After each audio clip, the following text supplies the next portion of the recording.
Un pivert était tranquillement en train de chercher des larves dans l'écorce lorsqu'un énorme serpent s'est jeté sur lui depuis un trou. La tête du reptile équivaut à seule la moitié d'un oiseau, mais le serpent s'est trompé là. Non seulement le pivert n'a pas eu peur, mais il a commencé à ciseler l'ennemi avec son bec. Nous allons maintenant montrer d'autres cas où les oiseaux ont fait preuve de qualité de combat et de courage inattendu. De nombreux oiseaux font leur nid dans les arbres, mais il y a des espèces qui s'installent au sol. Si vous pensez que c'est idiot et que les oiseaux sont sans défense, vous allez vous rendre compte de votre erreur. Ces oiseaux peuvent expliquer à n'importe qui qu'ils sont les gardiens du quartier et qu'ils n'ont pas besoin d'inviter un indésirable. Les oiseaux plus petits, qui ne sont pas les plus forts et qui ne sont pas armés de serres impressionnantes, ce sont les pluviers. Ils font partie des oiseaux les plus agressifs lorsqu'il s'agit de défendre leur nid. Ils peuvent se permettre d'installer leur nid au sol, tout simplement parce qu'ils protègent la couvée contre tout le monde. Le héron lui-même ne s'est pas rendu compte qu'il s'approchait trop près des œufs. Pas de problème, quelques coups douloureux et le grand oiseau s'envole choqué. Un lézard s'est approché trop près et risque de menacer le nid. Le lézard va regretter d'être né, en fait. Un serpent ou un oiseau de proie diurne, comme un faucon, tout le monde va être touché. Les oiseaux ne savent pas à qui ils ont affaire lorsqu'ils s'approchent du nid d'un pluvier. Le secret de la réussite des pluviers est le travail d'équipe. Les deux parents s'abattent sur tout étranger à partir de directions différentes, l'assomment par la pression et lui donnent des coups de bec encore et encore jusqu'à ce que le nid soit en sécurité. Ils sont incapables d'infliger de sérieux dégâts à un ennemi de grande taille, mais comme les oiseaux attaquent avant que le nid ne soit trouvé, la victime de l'attaque ne se rend tout simplement pas compte de ce qui se passe et s'enfuit le plus vite possible pour être arrêtée par ces voyous. Pour protéger leurs œufs, les pluvieux peuvent attaquer un animal de dizaines de fois plus gros qu'eux. Il est bien connu que les pluvieux sont les oiseaux les plus intelligents. Mais cette espèce utilise manifestement son intelligence à des fins plus égoïstes que ses congénères. Lorsque le cas unique d'une corneille utilisant un aigle gigantesque comme taxi a été porté à l'attention des médias, de nombreuses personnes ont eu du mal à croire à une telle effronterie de la part d'un oiseau à plumes noires. Mais il s'est avéré que c'était vrai. Le rapace diurne a lui aussi été choqué. Il ne s'attendait pas à prendre en stop un oiseau qui, dans d'autres circonstances, aurait pu devenir sa proie, tout simplement. Mais le corneille soit doué pour la communication ou que l'aigle soit pressé quelque part et ne veuille pas perdre de temps dans un affrontement avec un oiseau à plumes plus maniable et plus effronté. Le résultat est connu. Pendant un bon moment, le corneille a vraiment volé au-dessus de l'aigle. Mais peut-être que l'aigle n'a tout simplement pas envie de se frotter à cette créature à plumes. Après tout, les corbeaux savent s'entraider. Qui sait combien d'amis a cet oiseau effronté ? Même un aigle gigantesque ne voudrait pas se frotter à une bande de corbeaux. Il peut être plusieurs fois plus fort que chacun de ses ennemis, mais contre un seul d'entre eux, les corbeaux peuvent en affronter une douzaine. Dans une telle bataille aérienne, l'aigle ne peut pas résister. Et les attaques incessantes de différents côtés l'épuisent et l'obligent à battre en retraite. Beaucoup de corbeaux méprisent le danger pour protéger leur espèce. Un tel courage mérite votre like, n'est-ce pas? Allez! Les corbeaux sont également capables d'évaluer la force de leur adversaire et savent quand le courage peut être plus efficace que la force physique. Il suffit de regarder cette scène plutôt flippante. Le corbeau est tout simplement en train d'écraser le hibou et d'intimider le rapace nocturne. Le hibou ne savait tout simplement pas à qui appartenait cette gangster noire, mais apparemment on lui a expliqué lucidement ce qu'il en était. Le corneille s'avance lentement et semble jouer délibérément sur les émotions de la chouette effrayée.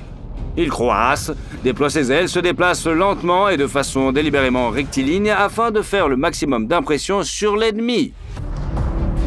Ce faisant, l'astucieux merle évite un véritable combat. Il est assez fort pour dominer un hibou, mais il peut être accidentellement blessé par les serres acérées de son adversaire. Au lieu de recourir à la violence, le corbeau utilise donc l'intimidation. Et quelque chose me dit que le hibou ne s'envolera plus jamais sur cette corniche. Le héron, aux jambes fines et élégantes, est souvent sous-estimé. Il se promène au bord d'un plan d'eau, ne fait pas de mouvements brusques, a l'air plutôt inoffensif. Mais c'est une couverture. Devant vous, un redoutable prédateur. Ses voisins ont manifestement regretté de lui avoir cherché des noises. Le héron attaque à la vitesse de l'éclair et s'empare du poulet d'un autre avant que ses parents n'aient le temps de faire quoi que ce soit. En général, il semble que leur bec ne soit fait que pour attraper de petits poissons. C'est ce que pensait le lapin, qui a commis l'erreur fatale de s'approcher trop près du héron. L'oiseau lui a asséné un coup de poing écrasant en pleine gorge. Le bec du héron a fonctionné comme une épée, et les petites pattes poilues n'ont pas perturbé le chasseur. Le toucan est l'un des oiseaux tropicaux les plus célèbres. Grâce à son apparence inhabituelle et à la combinaison d'un noble plumage noir avec la couleur vive d'un énorme bec, il a acquis une réputation d'oiseau mignon qui symbolise la diversité du monde animal de la jungle. Mais les passionnés de la faune sauvage ne savaient pas à quoi s'en tenir. Lorsqu'on a commencé à étudier le mode de vie des toucans, on a été choqué de voir à quel point ces oiseaux étaient un chasseur brutaux. Le toucan utilise son énorme bec qui est à peine plus court que le corps de l'oiseau, comme une arme écrasante, à la fois épée, marteau et pince. Ce perroquet a sous-estimé le toucan. En observant apparemment ce parent tropical du lapi qui mangeait des fruits, le perroquet l'a laissé s'approcher trop près et en a payé le prix.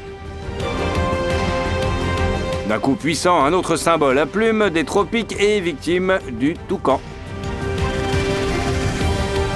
Ces oiseaux ravagent aussi les nids des autres et s'attaquent aux oisillons. Et le menu du toucan ne se limite pas aux autres oiseaux. Il se nourrit de végétaux, mais il aime aussi la viande et ne refuse pas de s'attaquer aux mammifères. Cette chauve-souris est devenue le casse-croûte d'un toucan agressif qui a tué la victime en quelques coups prudents de la pointe acérée de son bec. Les chats sont de dangereux prédateurs pour les oiseaux. Ils attrapent les oiseaux urbains, même en vol, mais ce chat ne savait pas à qui il avait affaire lorsqu'il a décidé de s'approcher furtivement d'un hibou. Le prédateur à plumes n'a pas reculé. Au contraire, la chouette a instantanément déployé ses ailes et fait se redresser les plumes de sa tête, de son dos et de sa queue.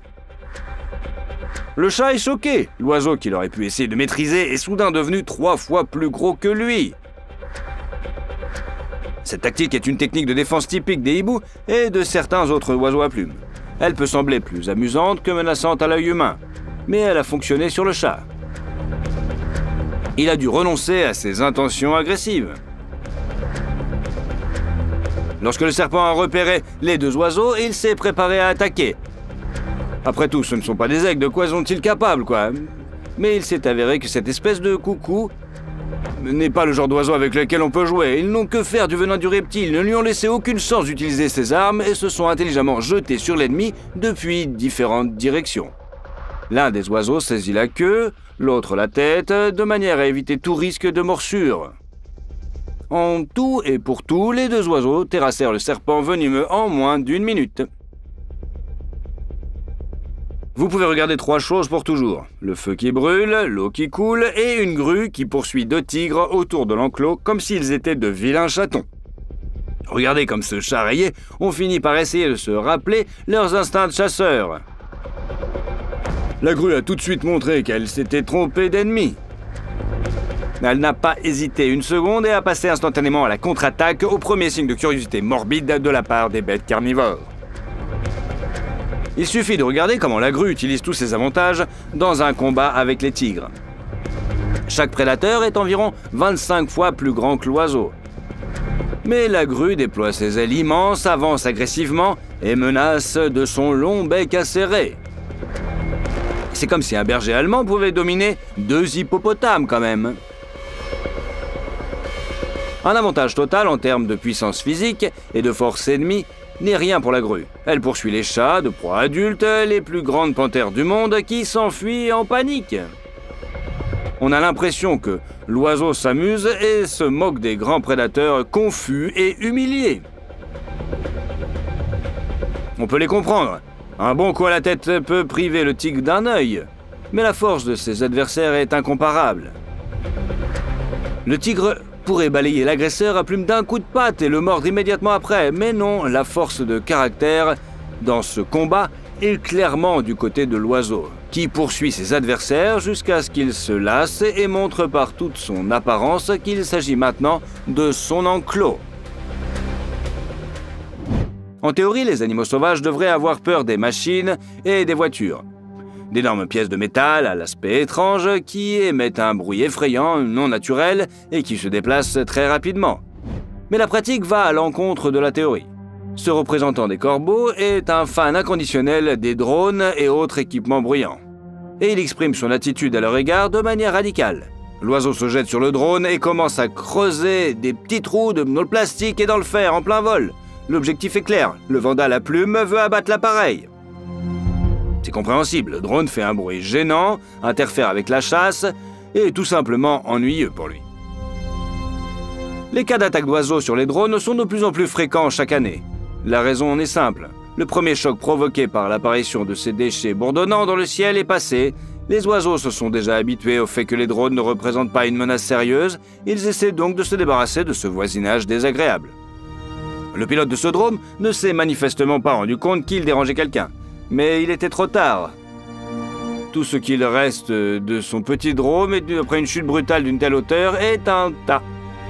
Il n'est pas possible de porter plainte pour les dommages causés à la propriété d'autrui. L'oiseau s'en fout, quoi. Le seul point positif est la possibilité de voir l'attaque de l'oiseau du point de vue de la victime de l'agression, mais sans risque de blessure. D'accord, ces enregistrements sont impressionnants, mais on se réjouit que ces oiseaux ne s'attaquent pas à personne, mais seulement à des machines sans vie. Pour être honnête, nous sommes même reconnaissants à cet oiseau. Il a montré que les gens devraient penser à ne pas polluer le ciel avec leurs joujoux, quoi. Que pensez-vous de cette situation? Peut-être soutenez-vous l'oiseau et l'aideriez-vous à abattre le drone d'un jet de pierre? Ou au contraire, êtes-vous un pilote invétéré et aimez-vous faire de la photographie aérienne? Répondez dans les commentaires, ça nous intéresse.